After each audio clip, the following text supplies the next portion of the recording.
রাজধানী পঙ্গু হাসপাতালে চিকিৎসাধীন জুলাই আগস্টের ছাত্র জনতার অভ্যুত্থানে আহতদের ৫ লাখ টাকা অনুদান দিয়েছে বিএনপি। সকালে আহতদের দেখতে গিয়ে দলটির পক্ষ থেকে চিকিৎসা সহায়তা দেওয়া হয়।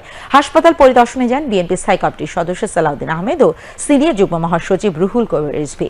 এ সময় তারা আহতদের চিকিৎসার খোঁজ খবর নেন।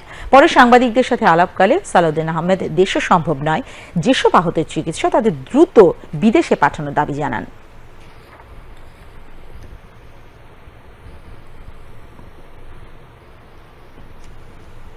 আন্দোলনকারী যারা আহত, খুব গুরুতর আহত অবস্থায় এখানে চিকিৎসাধীন আছে, তাদের চিকিৎসাটা মোটামুটি হলেও অন্যান্য যে সহায়তা, আর্থিক সহায়তা তারা পাননি। আমাদের দলের মাননীয় ভারপ্রাপ্ত চেয়ারপারসন জনাব তারেক রহমান আমাদেরকে নির্দেশ দিয়েছেন এবং এই রোগীদের জন্য উনি তাৎক্ষণিকভাবে আমাদের কাছে 5 লক্ষ টাকা প্রেরণ করেছেন। আমরা এই সাহায্য এবং দেখাশোনা আমরা কন্টিনিউ করব।